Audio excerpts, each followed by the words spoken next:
آج supreme court آیا تھا. میں نے 8 فروری کے الیکشنز کی ریگنگ کے خلاف کانسٹیٹیوشنل پٹیشن کی تھی جو آج سماعت کے لیے کانسٹیٹیوشنل بینچ کے سامنے مقرر تھی، اور ہمیں جو ہے بغیر کوئی نوٹس کے کوئی اطلاع نہیں دی.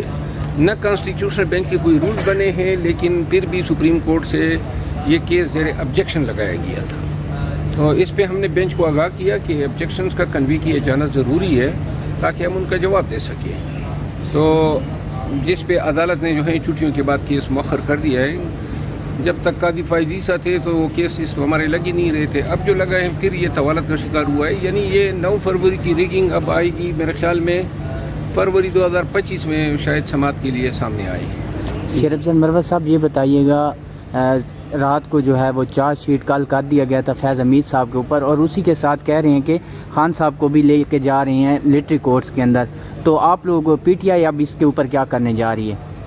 نہیں، یہ تو نہیں کہا ہے کہ خان صاحب کو لے کے جا رہے ہیں. سر یہ فیصل وارڈر صاحب کا بیان ہے کہ مطلب اب خان صاحب، سوال آپ نے کر دیا نا، میں سمجھتا ہوں. انہوں نے جو فرد جرم لگایا ہے اس کے بعد جو پریس ریلیز جاری کیا ہے، فرد جرم تو نہیں بتایا ہے کہ ایگزیکٹلی یہ ان جرائم پہ لگا ہے. چاہیے تو یہ تھا کہ یہ بتاتے کہ ملٹری ایکٹ 1952 کے فلاں فلاں شک کے تحت فلاں فلاں الزامات کی بنیاد پہ یہ چارج شیٹ بنایا گیا. چارج شیٹ بنتا ہے میٹیریل کی بنیاد پہ. میٹیریل سے پہلے جو ان کے نقول دیے جاتے ہیں تو لازمان جو ہیں اگر اس کو کوئی قانونی ہیلپ یا ایڈ دی گئی ہے فیض حمید کو تو ان کے پاس یہ تمام میٹیریل کے نقول ہونے چاہیے. مولانا صاحب یہ تو لہٰذا یہ کہنا کہ جی یہ 9 مئی کے ساتھ ان کا کوئی تعلق ہے، 9 مئی پہ چارج شیٹ نہیں ہوا ہے. چارج شیٹ ہوا ہے ٹاپ سٹی کے کیس پہ، اور 9 مئی کے حوالے سے تو کہہ رہے ہیں ہم تفتیش کر رہے ہیں. یہ جب گرفتار نہیں ہوا تھا 12 اگست کو، اس وقت سے لے کر آج تک حکومت ترجمان جو ہیں وہ فیض حمید کے تانے بانے 9 مئی سے جوڑنے کی کوشش کر رہے ہیں. 9 مئی میں فیض حمید کا اکلوتا کوئی کردار تھا.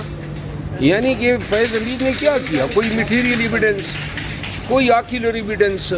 کبھی آپ لوگوں نے یہ بیانیہ بنایا ہی نہیں ہے کہ بھائی فوج کے اندر سے کسی عسکری قوت نے جو ہے پی ٹی آئی کی 9 مئی میں کوئی امداد کی تھی. تو لہٰذا اتنے بیلیٹڈ سٹیج پہ سیاسی مقاصد کے لیے اس کا منہ ادھر موڑ دینا یہ اتنا ہی تباکن ہوگا جتنا آپ کے جو اشر آپ کے سیفر کیس کا ہوا، عدت کیس کا ہوا، توشخانہ کیس کا ہوا. اچھا مروت صاحب یہ بتائیے کہ پی ٹی آئی کی جو ایجیٹیشن پالیٹکس ہے وہ ایگزاسٹ ہو چکی ہے؟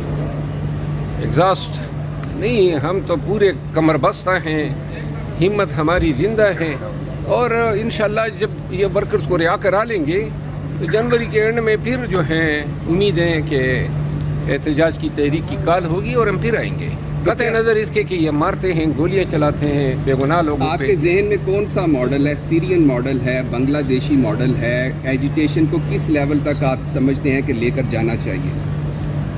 سیرین بنگلہ دیشی ماڈل ان کے عوام کے جینز کے مطابق پیدا ہوئے، ان کے آلات و واقعات کے مطابق. ہمارے ہاں کون سا ماڈل جنم دیتا ہے یہ تو وقت بتائے گا. جنوبی کوریا کے حوالے سے کیا کہیں گے وہاں پہ جو انہوں نے یہی میں نے کہا نا، ہمارے اپنے عوام کی جینیٹکس کی بات ہے، ہمارے اپنے عوام کی شناخت کا مسئلہ ہے. ہم نے بیسیکلی اگر گولی کے آگے سیاسی قوتوں نے یہ آج فیصلہ کر دیا کہ یہ گولی چلائیں گے تو ہم نے احتجاج نہیں کرنا ہے، پھر پاکستان میں جمہوریت، سیاسی جدوجہد اور بنیادی حق احتجاج کو پھر خدا حافظ کہنا پڑے گا.